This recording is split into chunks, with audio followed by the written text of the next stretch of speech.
his arm in a cast, moving a little slower than usual. His voice is soft, polite, almost impossible to refuse. It's the middle of the day. A normal parking lot. Nothing feels out of place. He looks like any man who just needs a little help. Nothing suspicious, nothing dangerous. But then, a few days after, someone stops, helps him open his car door or carry something for him. They're gone. No trace, no witnesses, no explanation. And that's not even the most disturbing part. It's not how they disappeared. It's who they were last seen with.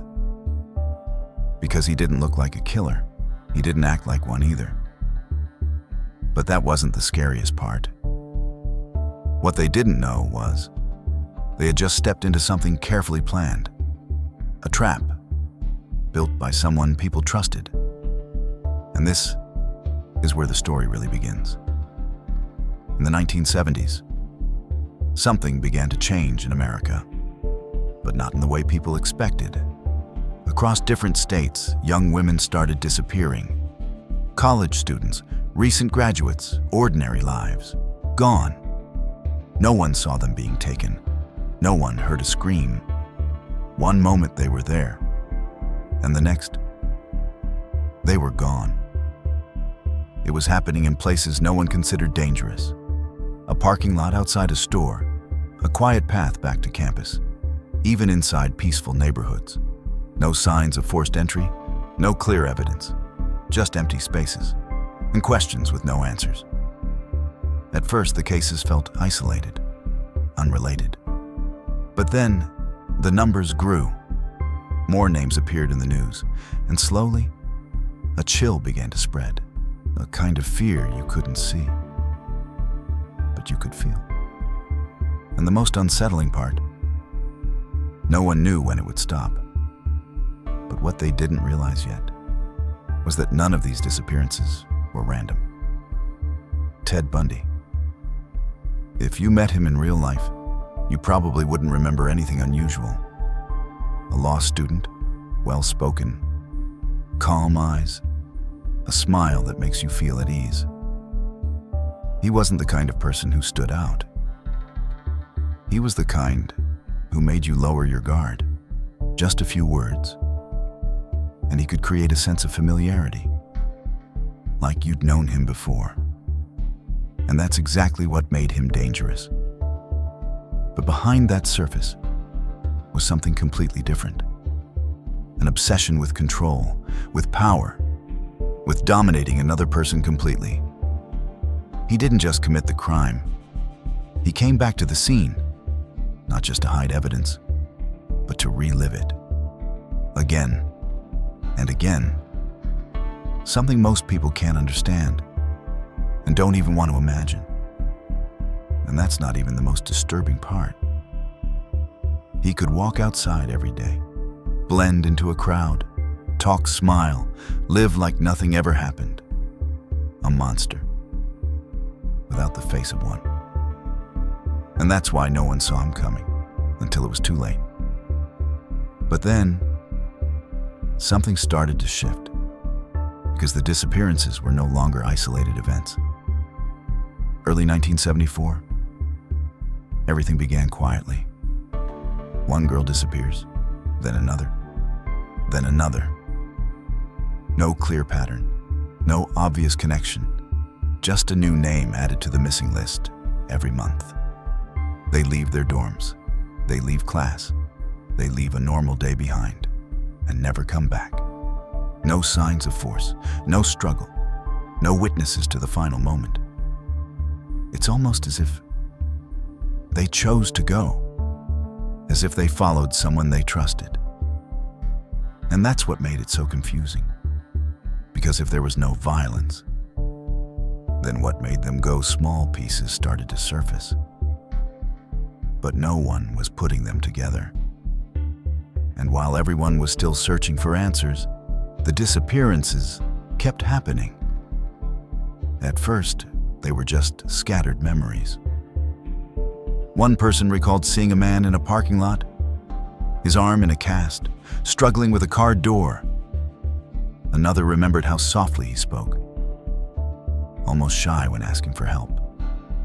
Nothing unusual, nothing suspicious. Until those details started to repeat. The same appearance, the same approach, the same kind of coincidental encounter right before someone disappeared. And then, as more cases happened, the pattern became clearer.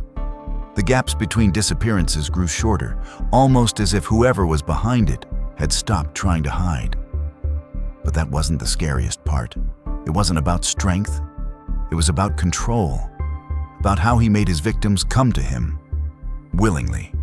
No force, no chase, just a single moment of misplaced trust. And that moment was all he needed. And while people were just beginning to realize something was wrong, for him, this was only the beginning. The police weren't completely in the dark. They had pieces. And for the first time, a name started coming up again and again: Ted. A young man, polite, soft-spoken, often seen with a brown Volkswagen Beetle. Those details were enough to form an image. But with hundreds of calls coming in, hundreds of tips every day, everything became noise. Too many Teds, too many similar cars, and no one stood out. And that's what made him so dangerous. Not because he was different, but because he looked like everyone else. No clear criminal record, no obvious red flags. A law student with a job, with a normal social life.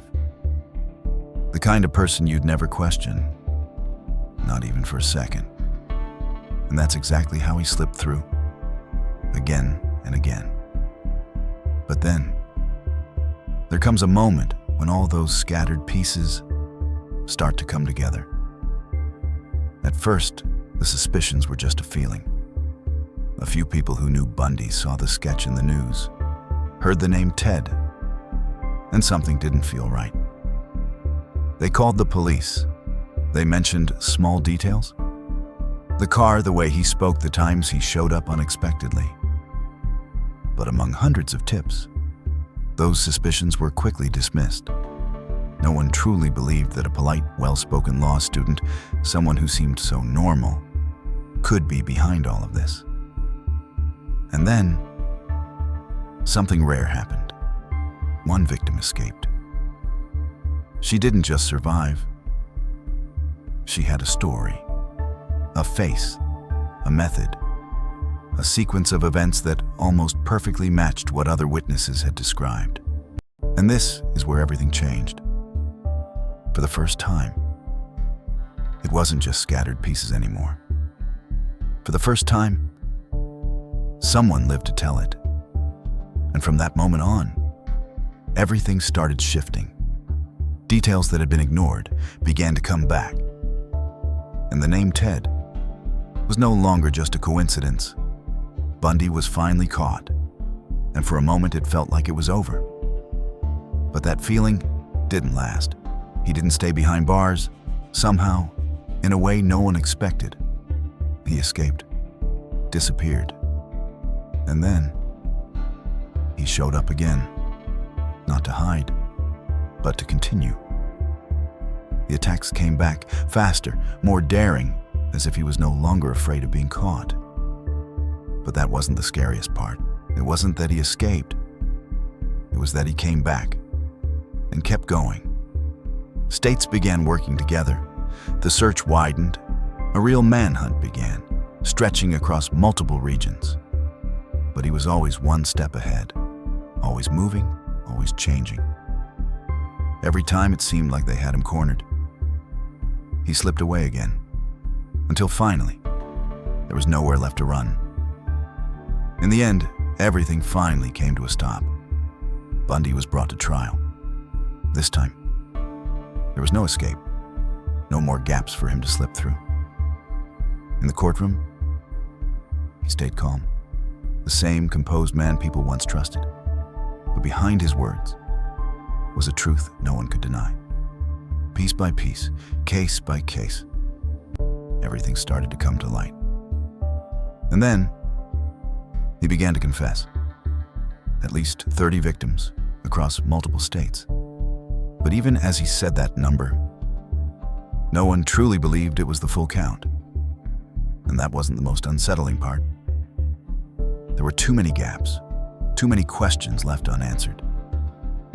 In 1989, the sentence was carried out. The electric chair and the end of a man. But not the end of the story. Because what he left behind didn't disappear with him.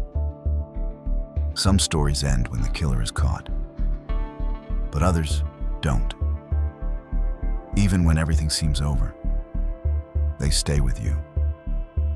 With Bundy, the number 30 was never the answer.